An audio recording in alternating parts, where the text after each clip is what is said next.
안녕하십니까. 터놓고 말합시다의 아나운서 황민호입니다. 내년에는 대선과 지방선거가 연이어서 치러지죠. 그런 만큼 올해 정치권도 다사다난한 한 해를 보냈습니다.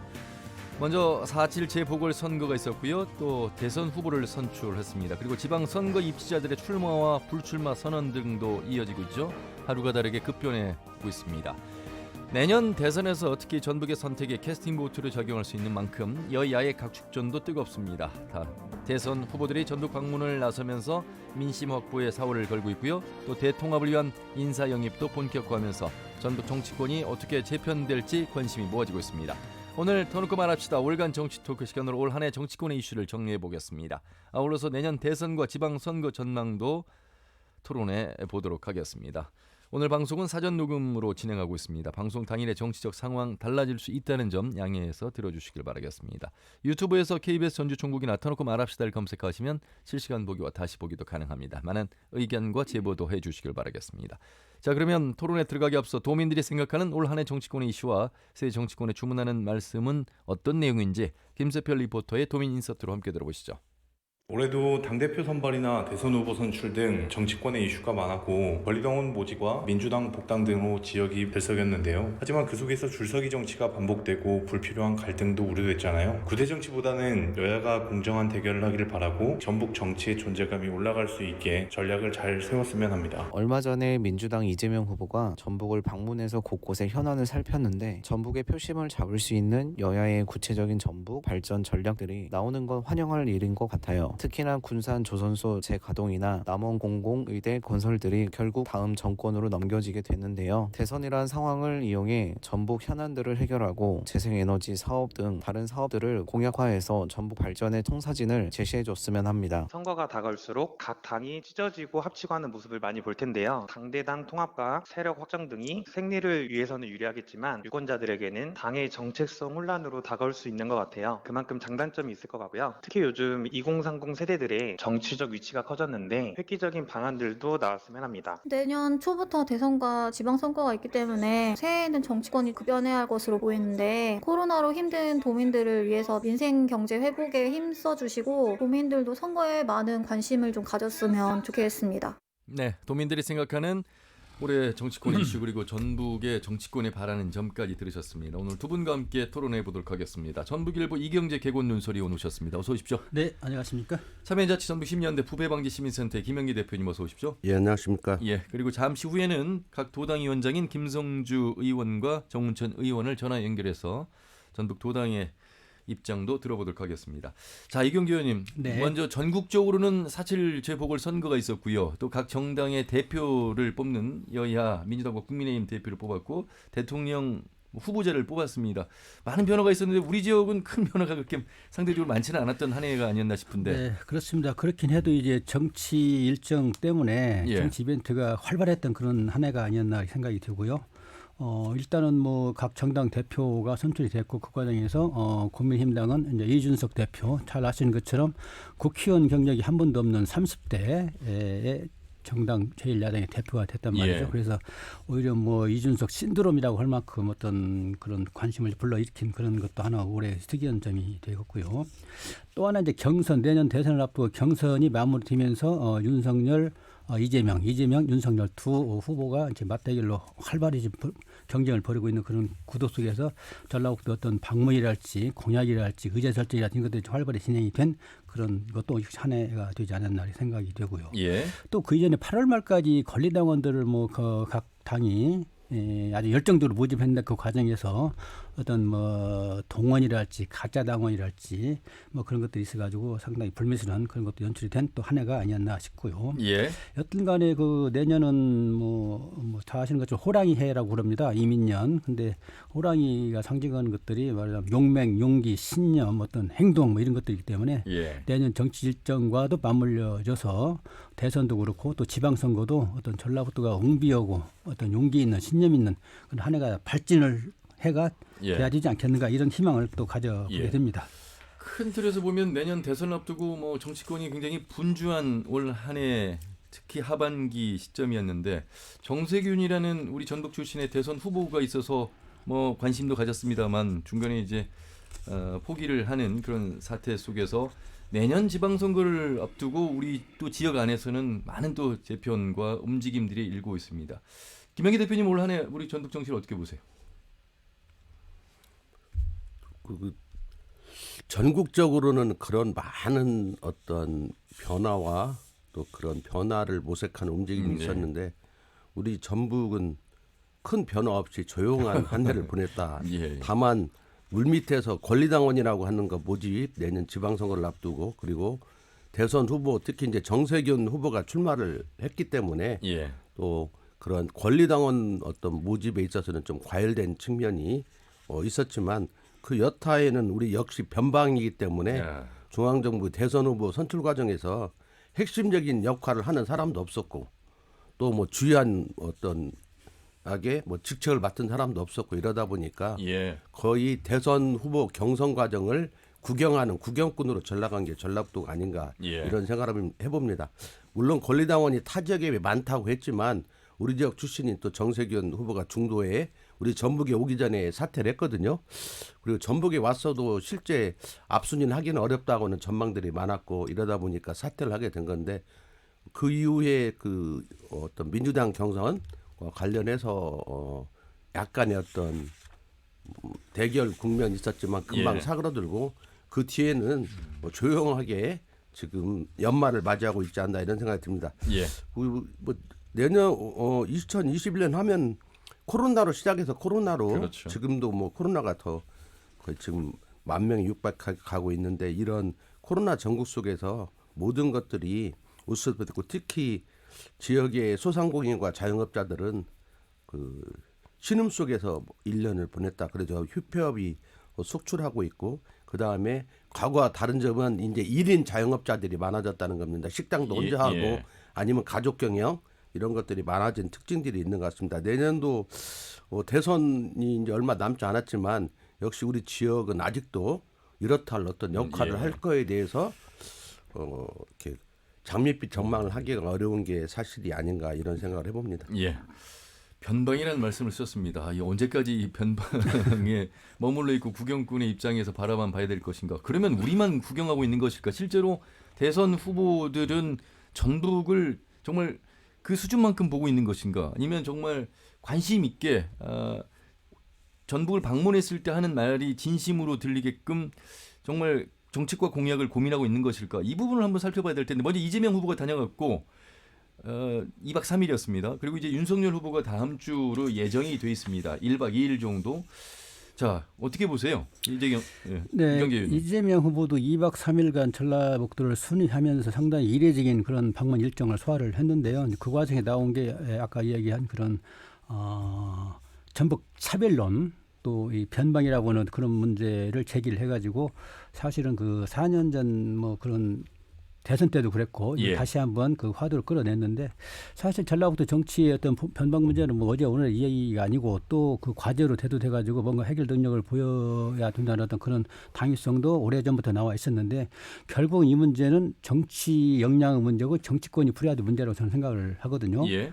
현재 우리 같은 경우는 호남 그 실체는 호남 속의 전북은 과연 어떤 그런 존재감을 갖고 있느냐 이런 문제거든요. 근데 이런 거는 정치인들이 풀어야 되겠고 특히 이제 민주당이 이쪽 정서의 어떤 그런 그 뭐 맹주라고 그럴까 그런 위치를 차지하고 있기 때문에 민주당이 예. 풀어야 될 내용인데 결국 전라북도 정치인들이 어떤 행보를 보여왔느냐 이 문제를 규율이 되거든요. 예, 근데 예. 지금도 현재 시점에서 보면은 전라북도 정치인들은 과연 어떤 역량을 제대로 발휘하고 있는가? 또 민주당이라고 하는 어떤 그런 틀 속에서 중앙당에 대한 또는 정부 여당에 대한 또는 청와대에 대한 어떤 비판적인 목소리를 과연 내고 있는가. 예. 전라북도 도민의 이익이랄지 전북 발전 그렇죠. 어떤 현안들과 관련해서 참으로 그 눈함은 흘린 적이 있는가 이런 물음을 던질 때 전라북도 어떤 정치인들은 그게 응답을 하지 못했다. 예. 결국은 정치인들의 문제인데 정치인들이 제대로 하고 있지 못하다. 예. 이런 문제를 결론을 내릴 수가 있겠고요. 또 하나 문제는 이제 복당 문제가 전북 정치 역량을 다시 한번 그 그렇죠. 숯불에 담아가지고 발휘할 수 있는 그런 계기가 지금 제공이 된 케이스인데 예.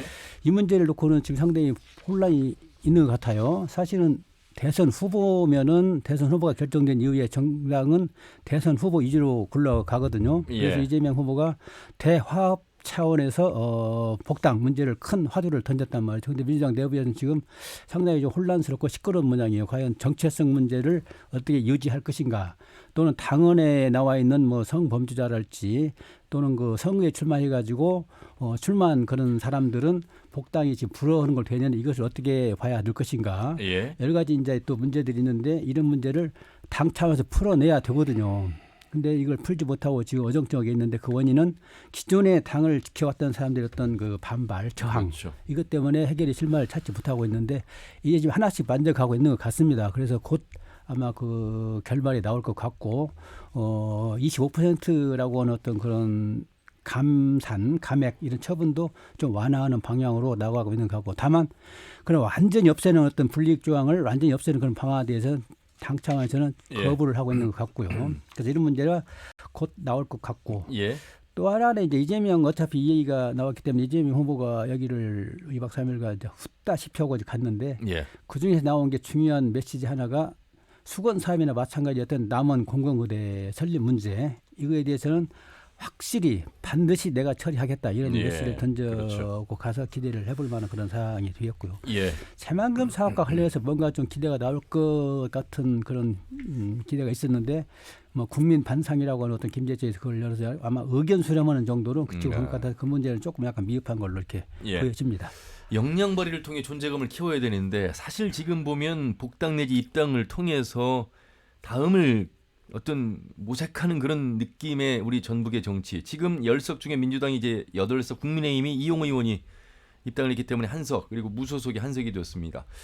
자, 이러한 지금 이 대선 주자와 함께하는 재편 속에서 전북 정치력을 좀 이제 말씀을 해주셨는데, 김영기 대표님은 어떻게 보세요? 이 김건영 의원이 민주당으로 이제 복당을 했고 이용호 의원이 무소속에서 국민의힘으로 입당을 했습니다. 어떤 변화가 좀 있는 모습인데요. 그 나머지 이제 복당 절차도 좀 남아 있긴 합니다만. 뭐 김관영 의원의 복당, 뭐 최입 의원과 함께 했는데 그건 이미 예상했던 일이고, 예. 또 김관영 의원이 우리 지역의 국회의원이긴 하지만 주로 활동 무대가 서울이었고, 예. 변호사 활동도 서울에서 했고, 주말에 이렇게 내려오는 형국으로 선거운동도 했었거든요. 예. 그리고 이 당 저당을 많이 왔다 갔다 했기 때문에 그 쉽게 말하면 그 우리 지역과의 관련성 쪽에서는 큰 역할을 보기는 없다. 원내에서 국회에서는 뭐 국민의당 이전에 그런 데서 정책위원장도 맡고 이런 원내대표도 과정이 했었죠. 원내대표 예. 했었지만 실제 거대 양당 구조 속에서의 어떤 역할은 미미했다고 볼 수 있을 것 같습니다. 예. 새로운 정치를 모색하는 과정이라고 보면 될 것 같고요. 우리 전라북도는 일단 그 이재명 후보가 왔다 갔는데 물론 2박 3일간 여기서 있었죠. 대선 후보가 어쨌든 아직 대선이 많이 남아있지만 예. 2박 3일간 머문 예는 거의 없거든요. 그렇죠. 그럼에도 불구하고 그 이재명 후보가 이야기했던 삼중 차별, 그러니까 수도권 내에서의 차별, 영호남 차별, 호남 안에서 차별은 이미 다 알고 있는 내용이고, 과연 그걸 어떻게 극복을 할 것인가의 문제고, 예. 좀 더 비극적인 건 이 공공대 설립 문제는 문재인 대통령도 이야기 오랫동안 한 거거든요. 그러니까 예. 우리 전라북도는 새만금 국제공항 이미 예타 면제했기 때문에 당연히 해야 하는 거거든요. 예. 그런 어떤 과정에서 보면 미래 지향적인 어떤 건 없고 이미 하기로 한 걸 안 하고 있는 걸 해주겠다고 하는 립서비스 차원의 문제가 타 지역과 어떤 차이인 것 같습니다. 이미 타 지역은 이미 하기로 한 건 하고 앞으로 무엇을 해달라는 건데, 우리는 지금 몇 년째 남은 공공의대 문제는 서남대 문제와 연결돼 가지고 오랫동안 수건 사업인데 안 되고 있는 거고, 해결을 해놓고 또 뭐 여야가 합의가 안 돼서 안 되고 의료계의 반발로 안 되고, 이런 과정이 있기 때문에 단순히 대선 후보 한 사람이 이렇게 뭐 하겠다고 한다고 하는 문제가 아니거든요. 예. 여야 간에 충분한 협의를 통해서 그다음에 또 의료계를 설득해서 해내야 하는 어떤 문제인데, 그런 추진력이 붙지 않으면 안 되는 문제고, 예. 과거의 문제다. 우리가 계속 과거에 이미 했어야 하는 게 못하고 있는 문제고, 새만금 국제공항도 전국적으로 에타민자 2개씩 해둘 때 그중에 그렇죠. 다른 걸 않고 우리는 그걸 넣었어요. 예. 그걸 넣었음에도 불구하고 지금 표류하고 있는, 그리고 어떤 반발들이 만만치 않고 자꾸 우선순위에서 밀려가고 있는 느낌들이 나타나고 있는데, 이것도 좀 우리가 이재명 후보나 윤석열 후보한테는 새로운 걸 요구해야 하거든요. 예. 과거 의제가 아니라. 여전히 우리는 되지 않은 과거 의제인 새만금이라든지 신공항 문제라든지 아니면 뭐 아까 공공대처럼 예. 이 과거 이미 문재인 대통령과도 오랫동안 하겠다고 한 문제라든지 그다음에 군산의 조선소 재가동 문제라든지 이런 예. 과거형에 머물러 있는 게 우리 전라북도 현주소를 보여주고 있는 것 같고요. 우리가 또 봐야 할 건 국회의원들이 지금 이제 8대 1대 1이 됐는데 뭐 10대 0이든 큰 의미가 없다고 봅니다. 이용우 의원 한 사람이 국민의힘에 입당했는데 나는 이용우 의원 처음에 이해를 못했습니다. 왜냐하면 이용호는 민주당 사람도 아니에요. 국민의당으로 이미 초선했고 예, 그때는 무소속으로. 이제 민주당 바람이 거세니까 조용히 무소속으로 해서 무소속으로 당선됐거든요. 예. 물론 선거 과정에서 당선되면 입당하겠다. 이건 호남 쪽에 출마하는 무소속 의원들은 누구나 다 그런 이야기 합니다. 당선되면 다 한나라당 가겠 옛날 국민의힘 가겠다는 사람 없어요. 예. 다 그렇게 왜냐하면 그래야 좀 민주당의 어떤 절대적 지지를 좀 완화시키면서 범민주당 사람으로 포장하는 예. 정치 기법이거든요. 이영호 의원만 그런 건 아니다. 그래서 그분은 무소속으로 당선됐으면 유권자 같은 무소속 표를 준 거니까 가만히 있지 2년 동안 계속 민주당 입당을 하려고 시도를 했거든요. 예. 그래서 국회의원이 뭐 그렇게 아쉬워가지고 그렇게 민주당을 가려고 하느냐 저는 그렇게 봤는데 한두 번도 아니고 뭐 될 것처럼 뭐가 안 되고 이런 게 뭐 거의 10여 차례 있었던 것 같은데 예. 또 놀라운 건 민주당의 모습입니다. 10여 차례 그렇게 180 범 여권이 180 되니까 국회의원 하나 받는 것보다 받을 필요도 없고 지역의 반발 왜냐하면 이강래 의원 측의 반발이 있고 박희승 지역 연재. 후보 측의 반발이 있고 지역의 어떤 시도위원들의 반발들을 생각하면 굳이 받을 이유가 없었기 때문에 안 받는 건데 또 윤석열 11월 달에 윤석열 측과 한번 만났다는 소문이 퍼지자마자 민주당은 즉각 받겠다고 막 했거든요. 그게 뭐 한마디로 표현하면 버스 떠난 다음에 손 흔드는 꼴이고 예. 소 따는데 외양간 고치는 건데 그런 어떤 모습들이 전형적으로 내년도 지방선거를 생각해서 하는 패권의 다툼이지 예. 옳고 그름의 문제는 아니다. 알겠습니다. 그래서 저는 이영호 의원에 대해서 뭐 배신자 이런 것도 우스운 이야기 같고 예. 민주당도 지금 선거 때마다 당 바꿔갖고 우리 유권자들이 저게 더불어민주당이라고 하지만 더불어를 생각 많이 못하거든요. 우리도. 예. 그러니까 당을 항상 바꿔왔기 때문에 우리 호남은 어차피 지금 한 3, 40년 동안 다 이름만 바뀐 민주당을 다 지지 대부분 했고 그렇지 않은 사람들은 상당히 소외받고 어려운 정치 활동을 했기 때문에 민주당 안에 있는 사람들은 붙박이 충성스러운 어떤 사람들이냐 그거 아니다는 거예요. 왜냐하면 예. 기득권이기 때문에 거기 있는 것이지 만약에 기득권이 없어지면 지난번에 국민의당으로 싹 갔잖아요. 예. 안철수 바람이 부르니까 언제든지 그럴 수 있기 때문에 알겠습니다. 내로남불이다. 그것도 일종의 자기도 예. 언제든지 떠날 수 있으면서 예. 떠난 사람 뭐라고 할 것도 없다. 저는 이런 생각을 해보고요. 결국 우리 호남이 이렇게 소외받는 건 두 가지라고 봅니다. 일단 대선 후보 정도급의 전국적인 유력한 정치는 키우지 못했다는 거고요. 두 번째는 관료 독재입니다. 지방선거가 부활해갖고 지금까지 온 지방 분권 자치가 부활한 지 거의 이제 30년이 돼가는데 전라도는 여전히 관료들이 득세하고 있습니다. 그러니까 지방자치 아는 거하고 똑같아요.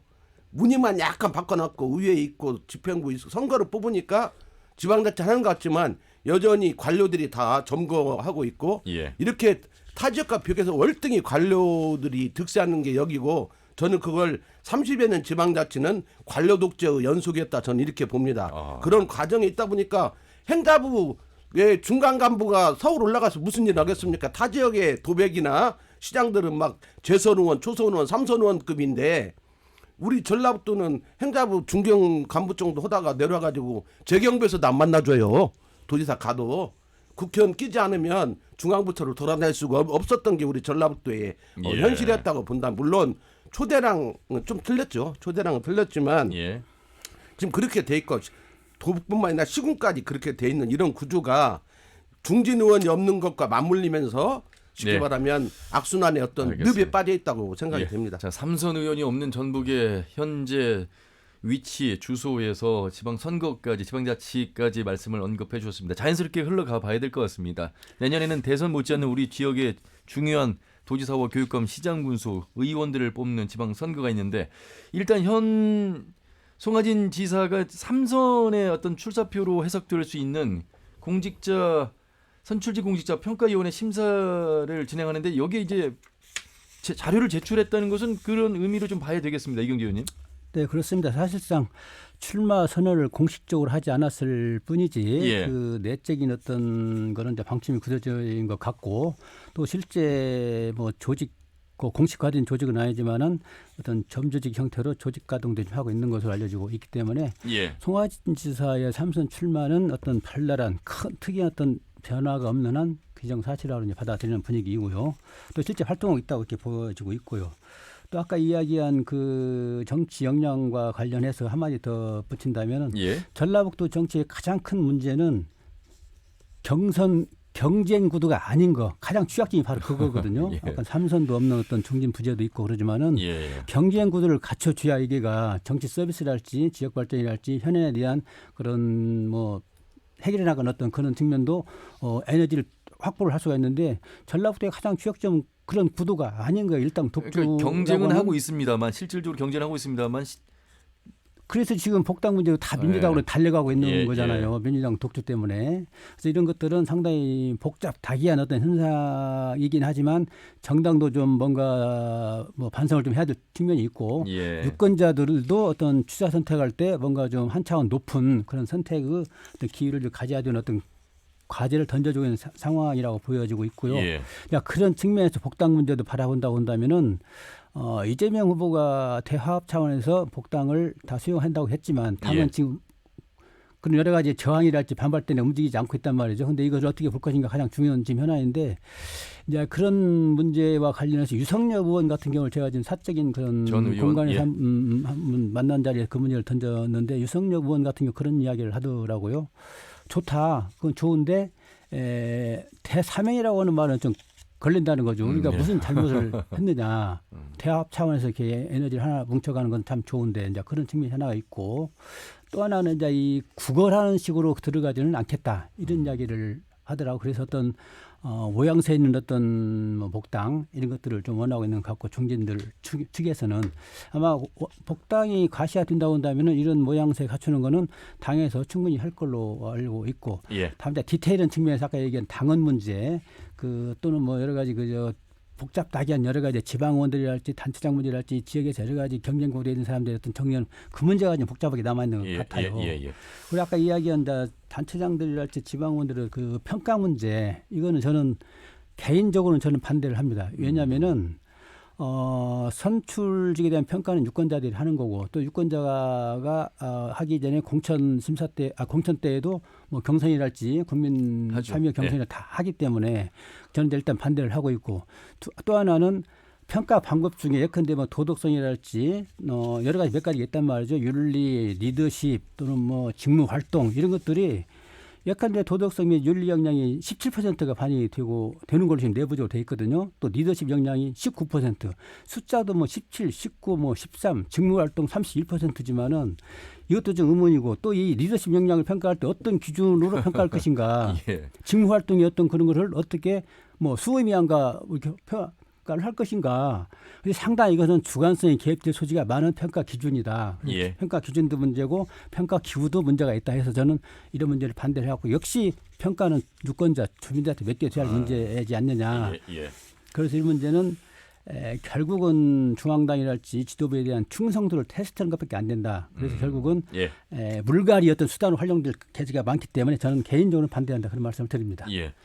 경쟁이 안 되기 때문에 성장할 수 없는 정치 환경, 그래서 정치 역량이 되지 않는다. 이 말씀은 아마 많은 도민들께서 이해하실 겁니다. 30년 넘는 선거 속에서 사실 일당 독주 체제가 쭉 이어져 왔기 때문에 물론 이제 국민의당 차원에서 총선에서는 10석이 7석을 한 번은 차지한 적이 있긴 합니다만 그런 의미에서 지방선거는 좀 다를 수 있습니다. 무소속의 어떤 당선도 민선 6기에서는 상당히 절반 정도를 보인 사례도 있고 지금 내년에 이제 뭐 불출마를 선언한 곳도 3선 제안으로 4곳 정도가 됩니다. 그렇죠?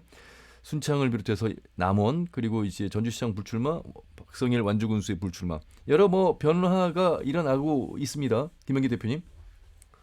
좀 다른 생각인데요. 예, 예. 뭐 변화라는 건 이제 단체장 바뀔 수밖에 없다는 걸로 보면 변화죠. 예. 네, 뭐 실제 뭐 전주시장 불출마했지만 민주당 후보 예비후보들만 보이고 있거든요. 그렇습니다. 아직은 예비후보라고도 할 수 없죠. 예. 예비후보 등록 그냥 출마 예정자. 자천 네. 출마 예정자들만 보이고 있고 완주도 마찬가지입니다. 완주도 물론 무소속인 현재 무소속인 사람도 있지만 그런 예. 문제가 있고 우리가 12월이나 1월 정도에 민주당이 대선의 어떤 승리를 위해서 대대적인 영입을 하면 다 민주당에 들어갈 사람들이거든요. 그러니까 실제적으로 우리 전라북도를 보면 현재로 치면 국민의당이나 아니면 정의당이나 민주당이 아닌 정당 후보가 보이지 않는다는 게 가장 큰 문제고 예. 그 결국은 민주당 안에서 이학집산 충성도가 떨어지는 사람은 탈당해서 나오고 충성도가 높은 사람은 공천받아서 나오고 이런 것들이 반복되는 또 전국적인 흐름 따라 가지고 안철수 바람 불 때는 전부 다 민주당이 본방에 다 안철수로 갔거든요. 예. 그러니까 이게 그런 것들이 계속 반복되기 때문에 범민주당 안에서의 어떤 충성 경쟁과 갈등 그리고 어떤 선거 이런 것들만 존재하기 때문에 예. 결국은 나중에 뚜껑을 열어보면 그리고 아까 이용호 의원도 무소속으로 됐으면 그냥 당당하게 무소속으로 뺐지 다뤄도 될 것 같은데 뭐 국회 의정활동을 못한다 이런 핑계를 대면서 자꾸 쉽게 말하면 그 따뜻한 품 민주당으로 들어가려고 하거든요. 그러니까 민주당으로 가면은 따뜻하고 그 다음이 보장될 것 같고 이러니까 들어가는 건데 지방선거도 결국 그러한 어떤 과정들이 있고 특히 이번 선거는 대선 후에 바로 선거가 있단 말이죠. 6월에 갖고 지방선거가 지금 묻혀 있거든요. 이런 예. 과정들을 보면 전라북도의 단체장 4군데가 이제 새로운 인물로 자동 교체가 되지만 그 인물들도 큰 차이 없는 범민주당일 확률이 현재 후보군들을 보면 예. 차이가 없다 이렇게 보고 있고 그래서 뭐 일단은 이런 또 이번 선거가 대선 있다 보니까 코로나 있고 이러다 보니까 깜깜이 선거가 되고 있어요. 깜깜이 선거가 되다 보면 기득권이 유리하니까 일단 출마하는 현역 단체장들이 절대적으로 유리하고 무소속은 지금 누가 나왔는지 알 수가 없고 또 이상하게 또 프랑카드 같은 것도 안 걸리다 보니까 전주나 이런 데는 타 지역은 예, 네. 모르겠는데 뭐 더더욱이 지금 알 수 없어서 철저히 기득권에 유리한 지금 선거가 되고 있어서 예, 네. 새로운 인물 찾기가 어렵다. 그럼에도 불구하고 삼선으로 불출마하는 지역에서는 이제 결국은 이제 거기는 어차피 이제 새로운 인물들이 나오게 되는데 다 또 민주당 공천을 시도하고 있는 문제들이 있는 것 같습니다. 그래서 전체적으로 보면 그렇고 이 단체장 평가에 면접도 한 것 같죠? 당사자 면접도 했다고 내가 그렇게 들은 것 같은데 갔다 오게 단체장 평가 보면 우리 전라북도 송지사 같은 경우는 이 정량 평가는 잘해요. 항상 4, 5등 정도를 유지한 걸로 알고 있습니다. 그 이전에도 예. 시기 때마다 이 광역단체장 평가들을 해왔는데 4등, 5등을 하는 것 같습니다. 그러면 전라북도 8년을 보면 이게 말이 되나 싶은데 평가를 하면 그렇게 나오는 게 평가의 문제점들이라고 보고 그리고 결국은 이런 평가들은 당에서 정적 제거라든지 충성도 떨어진 사람 제거 아니면 힘없는 지역에 뭔가 변화의 혁신이 필요할 때 누구를 제거할 때 이걸 명분으로 삼는 거지 꼴등은 하더라도 힘 있는 사람 줄대고 있으면 절대 공천 탈락하지 않습니다. 컷오프 안 돼요. 이미 과거에 다 보였거든요. 그런 것들은. 그래서 의미 없는 거지만 당에서는 중요하죠. 그걸 명분으로 충성도를 더 높이고 덜 충성하는 사람을 가려내는 알겠습니다. 구조인 것 같습니다. 그 질문을 바로 전화 연결해서 김성주 김성주 의원은 아무 권한이 없죠. 예. 바로 전화 연결해 보도록 하겠습니다. 김성주 전북도당 위원장 연결하죠. 김 의원님 안녕하세요. 예, 안녕하세요. 예, 듣고 예. 계셨죠? 네. 네. 힘이 많으신 거 아니에요, 도당 위원장? 아니 지금 기초나 광역은 다 서울에서 대부분 예. 이루어지죠. 자, 우선 한 해가 가고 있습니다. 우리 도민들께 민주당 도당 위원장으로서 인사부터 좀 해주시죠. 예, 반갑습니다. 예, 뭐 올해만큼 그렇게 많은 일들이 한꺼번에 쏟아지고 그렇게 힘들게 보낸 해도 저도 살면서 없었던 것 같습니다. 뭐 코로나로 시작해서 코로나로 마무리한다고 할 정도로 그런 힘든 시기인데요. 예. 뭐 개인적으로는 그 국회 입법 활동을 통해서 중요한 성과를 내기도 했습니다. 뭐 대표적인 것이 십몇 년 이상 끌어왔던 수술실 CTV 법이 잘 통과된 것도 하나의 성과라고 볼 수 있습니다. 예. 아쉬운 점은 세상의 변화를 위해서 좀 근본적인 구조 개혁 같은 것들이 좀 필요한데 이게 뭐 여러 가지 그 이해관계자들의 대립, 갈등 속에서 잘 논의가 차분하게 되지 못한 점은 좀 아쉬운 점이라고 볼 수가 있습니다. 예. 자, 도당 위원장의 자격으로 정치 활동을 하시고 또 도 차원에서의 역할을 하고 계십니다. 우리 지역 안에서 민주당에 대한 민심, 대선을 앞두고 있는 가운데서 뭐 여론조사를 통해서도 나오고 있습니다만 위원장님 어떻게 좀 평가를 하고 계실까요? 예, 뭐 항상 뭐 정당은 국민들을 대표해서 일을 잘하면 칭찬을 받기도 하고 다시 지지를 받기도 합니다만 중요한 순간에 제대로 역할을 못하면 매선 비판과 회초리를 받는 게 뭐 지금까지 경험입니다. 저희도 굉장히 많은 변화의 노력들, 혁신에 몸부림을 좀 했습니다만 여전히 도민들께 보시기에 미흡한 점이 많다고 이렇게 느끼고 있고요. 앞으로 저희가 뭐 대선과 지방선거를 앞두고 있는데요. 저희들이 변화된 구체적인 모습과 실천들을 보여드리겠다고 하는 다짐을 말씀드립니다. 이재명 후보 2박 3일 일정을 마무리하고 가셨습니다. 예. 자, 10개 시군을 돌아다니셨으니까 상당히 짧은 시간 안에 거의 뭐 훑고 지나간 수준이라고 예. 표현도 하시던데 어떤 전북의 현안을 기존의 것 말고 또 새로운 것까지 함께 좀 제안을 하셨어야 한다는 아쉬움의 지적도 두 분께서 해주셨는데 예. 위원장으로서는 어떤 말씀들 좀 나누셨을까요? 일단 역대 대선 후보 중에서 기존에는 되게 뭐 대선 기간 동안에는 전주에 잠깐 들려서 가는 정도가 원래 대선 그렇죠. 후보의 선거 운동이었습니다. 예. 근데 이번에는 2박 3일 동안을 돌았다는 거, 이게 가장 큰 의미가 있습니다. 왜 2박 3일이냐? 전남을 2박 3일을 갔거든요. 예. 전북도 똑같은 비중으로 해야 된다라는 생각에 후보가 2박 3일을 했고요. 또 모든 시군을 다 방문했습니다. 2군데만 제외하고요.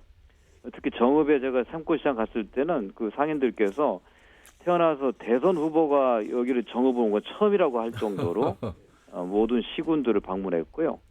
그다음에 처음에 전남은 주로 이제 시장 방문 정도였는데 전북은 시장 방문과 현안 방문을 같이 병행했다는 것입니다. 예. 새만금 재생에너지 현장을 방문하고 남원의 국립의전원 현장을 방문하고 익산의 식품 클러스터를 가고 또 완주의 수소 산업을 들린 것은 다른 지역은 그냥 뭐 민생 투어 정도였는데 여기는 미래를 밝히는 투어를 같이 했다라고 의미를 부여할 수가 있습니다. 예. 자, 김영기 대표와 이경재 의원 함께하고 계시는데요. 인사 나누시고 또 질문하실 기회를 드리도록 하겠습니다. 이경재 의원님. 네, 안녕하십니까, 이경재입니다. 예, 반갑습니다. 네, 아유 고생 많으십니다. 그 이재명 대표 방문과 관련해서 간단하게 질문을 드릴까 하는데요. 그동안에 과거 그 방문했던 후보들하고는 이례적이라는 거는 뭐 이제 저도 공감을 하고 있고요. 제가 하나 여쭤보고 싶은 거는 자치단체장 출신이기 때문에 현안에 대한 이해가 좀 상당히 깊을 걸로 보는데 실제 옆에서 봤을 때 전라북도의 어떤 고민이랄지 현안에 대한 어떤 진정성 측면에서 어떤 느낌이 있었는지 하나 하고요. 또 하나는 민주당 도당 차원에서 대선 공약을 발굴해가지고 아마 중앙당에 해서 이제 아마 선거 캠프에서 스크린을 하고 있을 텐데 우리 지역의 중앙당 대선 공약으로 채택이 되고 그런 중에서 가장 역량이 있고 좀 뭔가 비전이 있는 그런 정책이 어떤 것들이 반영이 될 것인지 그 두 가지에 대해서 여쭤보고 싶습니다. 예, 일단 이재명 후보하고 2박 3일 동안 이렇게 동행하면서 좀 놀란 것은 후보가 개별적인 현안에 대해서 아주 구체적으로 이해하고 있더라. 그리고 그거에 대한 자기 뚜렷한 견해를 갖고 있다라는 걸 느꼈고요. 특히 뭐 새만금 현장에서도 또 완주의 수소산업 현장에서도 특히 남원의 국립의전원 그 설립 예정 부지 여기가 남원의료원 바로 옆인데요. 거기서 공공의료에 대한 깊은 이해와 그다음에 앞으로 어떤 방향 갈 것인가에 대한 정확한 그 생각을 갖고 있다는 걸 제가 확인을 좀 해서 뭐 후보 간의 개인 경쟁력을 놓고 보면 상대 후보하고 비교할 수 없을 정도로 아주 뛰어나다 이렇게 말씀드리고요.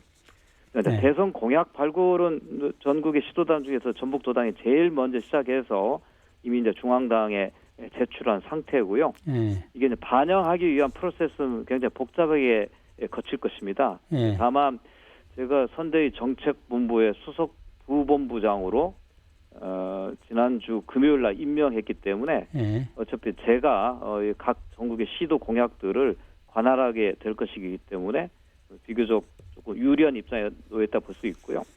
지난번에 그 전라북도의 그 국회의원들이 몇 차례 워크숍과 토론회와 그다음 전문 연구 용역을 거쳐서 중요한 전라북도의 미래 비전을 밝힐 수 있는 공약을 확정을 했습니다. 예. 그 내용은 이미 이제 중앙당 전달한 상태고요. 이걸 좀 더 구체화할 수 있는 그런 과정을 거쳐하게 될 것입니다. 예. 그 행정이 추진했던 거 좀 차별적인 그 몇 가지 좀 소개해 주실 수 있나요?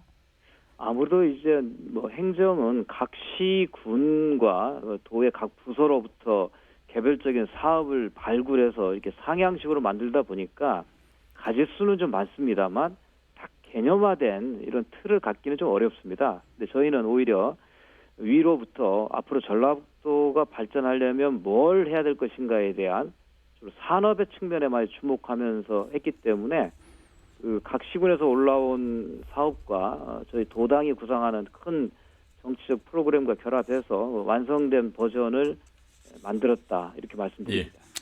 자, 김영기 대표님. 네. 근데 가만히 생각하니까 지난달에 덕담을 너무 많이 해서 근데 오늘은 보니까 너무 홍보성 지금 멘트가 계속 나가 있는 것 같아가지고 좀 뭔가 한번 뭐라고 해야 할 것 같은데 전 그런 생각을 해봤습니다. 뭐냐면 뭐 2박 3일 이렇게 왔다 갔다는 것 뭐 의미가 있죠. 그런 예정이 계속돼야 하고 중요한 것도 당선이 돼야죠.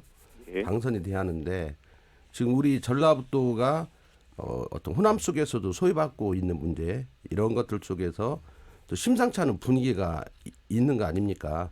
국민의당이죠. 국민의힘. 국민의힘에서 두 자릿수 어떤 득표를 목표로 띄고 있고 또 뭐 어쨌든 이용호 의원 같지만 어차피 이용호 의원도 임순남에서 3분의 1 지분밖에 없는 사람이니까 그래도 3분의 1이라도 가져간다는 게 의미가 있는 거고 예.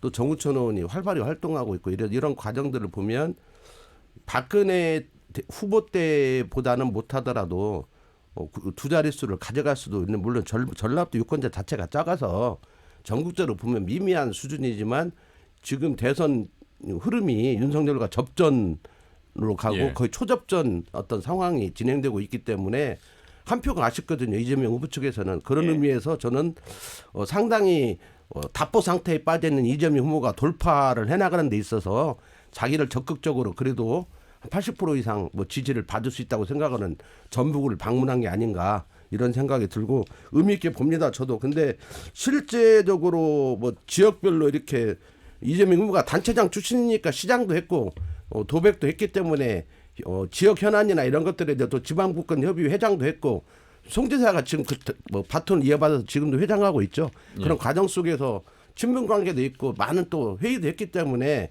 많은 걸 알겠지만 실상은 제가 볼 때는 나이라고 갔다고 보거든요. 완주 수소 경제 다 알아요.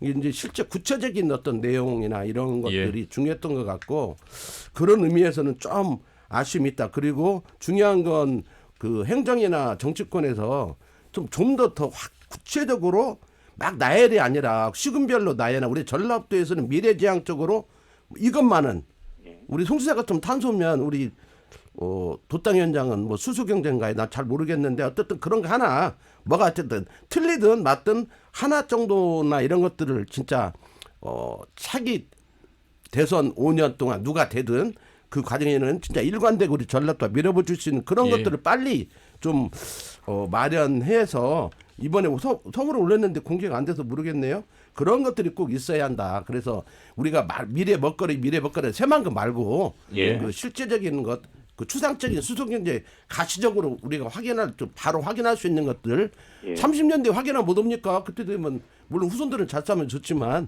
그러니까 그런 것들을 좀 우리 도당위원장은 정책통이니까 자칭 타칭 정책통 아닙니까? 누구나 그 정책통. 그러니까 그런 구체적으로 도당위원장 임기가 끝나기 전에 진짜 전라북도 미래 먹거리는 김성준 도당위원장 때 만들었다 이런 예. 것들 한번 보여줬으면 안 알겠습니다. 보여줬다 이 말이에요. 지금까지는 말은 화려하나 보여준 건 없다 지금 이렇게 보고 있기 때문에 예. 그런 걸 한번 보여줬으면 좋겠습니다. 네, 마무리 말씀하시죠. 예, 제가 뭐 자랑이나 홍보가 약한 사람인데 제가 있는 그대로 그 이재명 후보의 그 전북 그 동행한 내용을 말씀드렸더니 좀 너무 홍보 많이 했다고 하시는데 있는 그대로 제가 말씀드렸다고 하고요. 예. 그 우리 김영기 대표님께서 하신 말씀이 정말 중요한 겁니다. 뭔가 정치권이 뭔가를 해내는 게 굉장히 중요하다. 뭐 여러 가지 다 잘하려고 하지 말고 딱 이거 하나는 이번 대선 과정을 통해서 민주당이 해냈다라고 하는 것을 예. 저희도 똑같이 중요하게 생각하고 있고요. 그것이 위항이면 전라북도의 현실뿐만 아니라 미래 먹거리까지 확보할 수 있는 중요한 전략 산업에 차지해야 된다라고 생각하고 그 내용을 저희가 마련해서 제출한 상태니까요. 꼭 반영돼서 이 다음 이재명 민주정부 4기 때 전라북도 훨씬 더 도약 발전할 수 있도록 그 길을 열어가겠습니다. 알겠습니다. 말씀 여기까지 듣겠습니다. 고맙습니다. 예, 감사합니다. 더불어민주당 김성주 전북도당위원장이었습니다. 자, 이번에는 국민의힘 정운천 전북도당위원장을 연결하겠습니다. 정 의원님 안녕하세요. 예, 안녕하세요. 예, 오래 기다리셨습니다. 예, 예. 일단 도당위원장으로서 우리 도민들께 인사부터 좀 해주시죠. 이제 드디어 대선이 다가오고 있습니다. 항상 10년 동안 제가 쌍발동 정치해서 6년 연속 예결위원으로 이번도 예산을 많이 만들어냈는데 이제 비로소 이제 정말로 쌍발동 정치 하려면 이제 우리 도민들이 지혜롭게 이번에 선택을 잘 해주시기를 기대하면서 더욱 열심히 노력하겠습니다. 국민의힘 차원, 당 차원에서 올해 많은 변화가 있었습니다. 신인 당 대표 30대 국회 경험이 없는 당 대표가 선출됐고 또 대선 후보로 정말 국회 경험 없는 정치 경력 4개월 윤석열 후보가 대선 주자가 됐습니다. 전북에서도 많은 청년 당원들의 가입이라든지 여러 변화가 있었던 국민의힘입니다. 저희가 가장 이제 탄핵 정당으로 이렇게 불모지대가 되어버린 상태에서 호남 없이는 정권 교체도 전국 정당도 없다는 슬로건 안에 작년에 제가 국민통합위원장으로서 출발을 했지 않습니까? 그래서 이제 동행의원들 제2지역구 갖기 운동으로 처음에 한 40명이 시작됐는데 드디어 이제 지금은 58명까지 올라갔어요.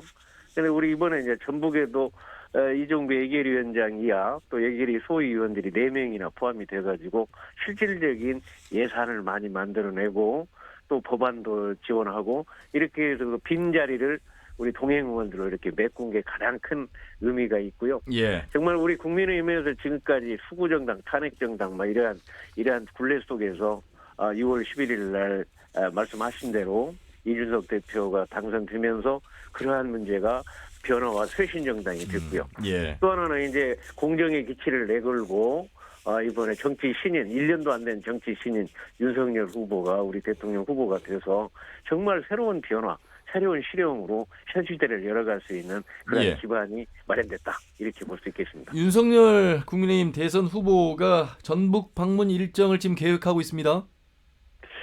그 지금까지 보니까 우리 당 후보들이 한 번도 1박 2일 없이 그냥 정거장 역할만 우리 전라북도 했는데 이번에 꼭 1박 2일 해달라 해가지고 다음 주에 1박 2일 코스로 아주 풀 코스로 해가지고 전북을 방문하기로 예정되어 있습니다. 예.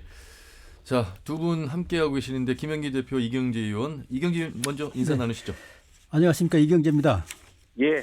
감사합니다. 예산 확보하시느라고 많이 쓰셨습니다. 예. 전라북도 예산이 8조 9,300억 정도 되고요. 이 예산은 전남 같은 경우에 비해서도 한 5,400 정도가 더 많은 그런 예산 성과가 큰 거라고 보고 있고 아까 정 의원께서 말씀하신 것처럼 동행 의원들 이야기를 하셨는데 구체적으로 동행 의원들 대구랄지 영남 의원들이 무슨 일을 어떻게 하셨는지 저는 궁금하고요. 네. 뭐 도와줬다 이렇게 이야기를 계속 하시는데 구체적으로 정책이랄지 예산이랄지 어떤 사안에서 어떤 역할을 하셨는지 그런 사례가 있다면은 한번 듣고 싶은 그런 측면이 하나 있고요. 또 하나는 윤석열 후보 방문이 다음 주 22일, 23일 정도 잡혀 있는 것 같은데 지금 아까 김성주 민주당 도당 위원장도 이야기하기를 이재명 후보는 전남 일정에 맞춰서 2박 3일 일정을 똑같이 했다는 거거든요. 그래서 1박까지 잡아낸 거는 이제 획기적인 성과라고 보고 있는데 이제 질적인 문제가 있거든요. 윤석열 후보는 지금까지 한 번도 방문한 적이 없었고 또 방문 요청을 했는데도 불구하고 오지 않았단 말이죠. 그래서 이번에 방문해서 뭔가 뭐를 진정성 있는 현안이랄지 전라북도 고민에 대한 어떤 처방 이런 것들을 내놓아야 되고 지금쯤은 어느 정도 이제 윤곽이 갖춰져 있을 텐데 어떤 것이 있는지 그 소개를 좀 부탁드립니다. 이 두 가지에 대해서. 이 짧은 시간에 다 답변 드리기는 어렵고요. 저희가 이제 동행 의원이 예결위원장이 이종배 의원이고 그다음에 예결위 소위위원이 이제 돈을 증액하고 감액하는 그런 일을 맡는데 거기에 이제 최영두, 김선교 그리고 전주에 이제 김승수 의원이 맡았거든요. 그래가지고 이제 한 2주일, 3주일 동안에 예산이 왔다 갔다 하는 건데 작년에 6천억을 올렸어요. 근데 올해는 9천억까지 이렇게 올라갔습니다. 올라갔는데 거기에 이제 예산이라는 건 항상 양당이 감액 증액을 하는 가운데에서 그 하나하나를 이렇게 촘촘하게 하는 거고 또 저 같은 경우는 이제 6년 연속 예결위원 하다 보니까 기재부의 그 하트라인 또 이종배 위원장 또 예결위 간사인 우리 이만희 의원 이런 게 시시각각으로 돌아가는 그러한 일들을 풀어내는데 마지막 하나만 얘기하면 마지막 이틀 전에 우리 김승수 시장이 올라와갖고 큰일 났다.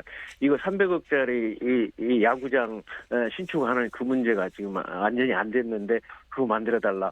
해갖고 이종비 의원이랑 급히 만나가지고 마지막 카드에서 그게 300억짜리 증축이 30억의 예산이 반영된다든가 이러한 것이 시시각각적으로 촘촘하게 이루어지는데 만약 저희가 없었다면 그 감액하는 100대 과제의 그 감액부터 시작하면 이 예산이 절대 만들어질 수가 없죠. 그러한 맥락으로 이렇게 보시면 되고요. 두 번째 이제 우리 윤석열 후보 이번 1박 2일은 촘촘하게 되는데 하나의 개념으로 보면 그분은 완전 실용주의 정치로 가겠다 해가지고 우리의 지금 탄소 산업이 미래 산업은 수소 산업이다 하는 분제하고 어쨌든 우리가 새만금을 제대로 이제 거기에 태양광이 문제가 아니고 제대로 국제 글로벌 그러한 지구로 해가지고 만들어내는 그러한 공약을 이번에 발표할 거고요. 특히 이제 우리가 2030 세대가 우리 1200명이 이제 온라인 당원이 되듯이 이 분위기가 변화가 일어나기 때문에 전북대학교에서 이를테면 우리 대학생들하고 타운홀 미팅도 하고 여러 가지 그러한 다양한 방법으로 해서 이렇게 하는데 이번 방점은 뭐냐면 이제 그렇게 1박 2일 하고 나서 전남으로 이제 가가지고 거기서는 잠깐 발대식만 하고 올라가시는 식으로 이렇게 해서 이번에는 전라북도에 방점을 두고 모든 이런 행사를 하게 그렇게 되어 있다는 말씀을 드립니다. 예. 자, 김영기 대표님. 결국은 잠깐 1박 2일 여기서 쉬어가고 발대식 참석하려고 호남 오는 거예요? 광주? 아니 내 나이 얘기하니까 잠깐 이제 광주 아니라 전남 아니라 전북이다. 그래가지고 제대로 발표하려고. 휴식. 네, 제가 신용만 해가지고는 오는 거는 저는 절대 반대였거든요. 저는 오더라도 확실하게 뭔가를 이렇게 발표해서 우리 도민들이 야 그래도 이렇게 오더니 뭔가 이렇게 이루어지겠구나 하는 그런 기대감과 희망을 드려야 될 거 아니겠습니까? 정우천 위원장의 노력이 있었다 이렇게 좀. 우리가 좀 하다 보니까 마치 그 황색 저널처럼 여기 10일 왔다 가면 뭐 됩니까? 하나도 안 해주면 아무 소용 없는 거거든요. 그러니까 실제적으로 역대 우리 대선 후보들이 어쨌든 간에 전북 안 온 사람 거의 없잖아요. 근데 그럼에도 불구하고 많은 이야기들 하고 갔지만 실현되었는가 문제는 또 다른 문제인 것 같습니다. 그건 그 이후에 또 그 말한 사람이 당선됐는가도 확인이 필요하고 당선이 됐다면 그 과정 속에서 어떤 실행이 전북 정치권이 뭉쳐서 하는 어떤 그런 의미로 보고 접근해야지 우리가 1박 2일, 2박 3일이 무슨 의미가 있습니까? 꼭 그 부분에 대해 답변 드리겠습니다. 일단 대통령 후보가 와서 여기서 발언을 하면 그거로 실행은 안 되죠. 문재인 정부 여기서 최고의 득표율을 줬어도 13%밖에 공약이 해결이 안 됐다고 하지 않습니까? 저희가 예를 들어서 옛날에 박근혜 대통령 됐을 때 새만금 개발청 기금운용본부 이거를 저희가 주도적으로 해냈거든요. 근데 이제 제가 배지를 달고 6년 연속 예결위원 하고 있으니까 이제 이번에 대통령 후보가 와서 이렇게 공약을 하면 그 실현할 수 있도록 하는 것은 그 다음 단계에서 우리 전라북도 정치권이 얼마나 노력하느냐에 달려있지. 대통령이 전국을 운영하는데 그 공약을 하나 했다고 되겠습니까? 내가 그 이야기하는데 왜 통화 반복을 하세요 지금? 다른 질문을 못 하게 하려고 하는 가인데 지금. 아니 그래서 예. 그 일은 계속 또 제가 지금까지 해왔던 그런 신뢰를 받고 있기 때문에 해내겠다. 그 예, 얘기를 드리려고 하는 겁니다. 지금 두 자릿수 득표 이렇게 하려면 예. 현재 보니까 어떤 분이 이제 국민의 힘으로 예. 거기서 출마를 한다고 하대요. 신문 언뜻 보니까 나와있던 임순남 예. 거기서 젊은 김용호, 청년들이죠. 김용호 위원장. 김용호. 예. 근데 실제적으로 우리 지역의 국민의힘의 어떤 복원 이 문제가 중요하잖아요. 예. 우리 정운천 의원님도 다음 선거는 나는 미랄이 되더라도 지역구에 다시 전북의 지역구에 출마해서 네. 진짜 한번 큰 정치인이 되든지 아니면 은퇴하든지 하겠다. 네. 이런 어떤 그런 각오를 해야. 근데 난 우리 전라북 도민들한테 제가 한번 여론조사라도 해보고 싶은데 예. 지금 국회에서 전북을 위해서 해야 할 일이 우리 국민의힘 당으로는 중요한 일들이 너무 많은데 예. 그 일을 땡겨버리고 배지를 떼고 내려와야 되거든요. 도지사로 출마하려면. 도사란 이야기 그것이 아닌데. 네? 아니 차기 그게 총선. 맞는 것인지 한번 선택의 문제가 있고요. 예. 두 번째로 보면 지금 현재 아까 말씀드린 대로 우리 국민의힘이 이준석 대표되고 난 뒤에 2030 세대가 막 1,200명이 이렇게 온라인 당원이 되고 돈 내는 당원이 됐거든요. 그래서 이번 청년위원장을 우리 공동선대위원장으로 하고 또 거기에 청년 대변인까지 뽑고 2030 중심으로 내년에 지자체 선거에 변화를 가져오는 그런 기폭제를 만들겠다는 게 저희 계획이고 그러한 흐름이 지금 큰 변화의 물결로 이루어지고 있다는 말씀드립니다. 예. 자, 마무리 말씀 잠깐 드리고 정리를 해야 될 것 같습니다. 예. 정운천 의원님. 마무리요? 예. 이번엔 다음 주에 윤석열 후보 전라북도에 드디어 1박 2일로 옵니다. 거기에서 나온 내용들을 저희가 촘촘하게 앞으로 공약에 실현될 수 있도록 하고요. 정말 그걸 제대로 되려면 그 두 자리야 문제가 아니라 제가 20% 받고 제가 국회의원으로 40% 가깝게 받았듯이 30% 정도 올려줄 수 있는 아량을 주신다면 제가 기꺼이 앞으로 전북의 새로운 미래 발전의 동력이 되겠습니다. 예. 말씀 잘 들었습니다. 고맙습니다. 예, 감사합니다. 네, 국민의힘 정운천 전북도당 위원장과 말씀 나눠봤습니다.